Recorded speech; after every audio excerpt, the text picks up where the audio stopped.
আসসালামু আলাইকুম প্রিয় দর্শক, সবার কি অবস্থা? মাশরাফে নাটকের আগামী পর্বে আপনারা দেখতে পারবেন এবার চেয়ারম্যান স্যারকে দেখা যাবে চেয়ারম্যান স্যার রুনার জন্য চা বানিয়ে নিয়ে আসবে এবং রুনা যখন চা খেতে থাকবে তখন চেয়ারম্যান স্যার বলবে আসলে কিছু কথা ছিল। আর এই কথা বলা শোনার পর রুনা বলবে কি কথা? তখন চেয়ারম্যান স্যার বলবে যে আপনি যে কর্মচারীগুলোদের বেতনগুলো কেটে দিচ্ছেন, তাদের বেতন যে এই মাসে দিচ্ছেন না, এই ব্যাপারটা কি আসলে ঠিক হয়েছে? আমি তো মনে করি এটা ঠিক হয়নি, কারণ তারা তো আপনাদের টাকা দিয়ে তাদের সংসার চালায়, তাদের সংসারে তো বাবা মা ভাই বোন বাচ্চা কাচ্চা সবাই রয়েছে। তাহলে এক মাস যদি বেতন বন্ধ করে দেন তাহলে কিভাবে সে সংসার চালাবে?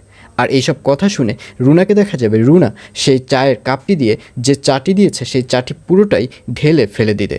আর এটি দেখে চেয়ারম্যান স্যার বলবে কি ব্যাপার, এটা আপনি কি করলেন?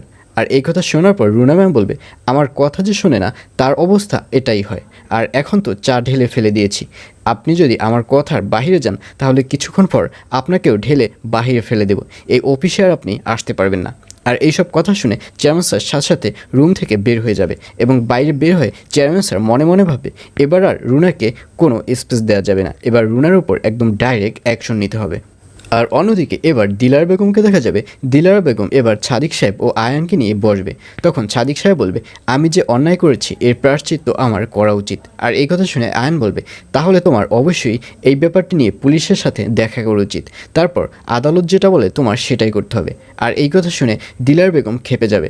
দিলার বেগম বলবে আমার ছেলে কেন পুলিশের সাথে দেখা করবে?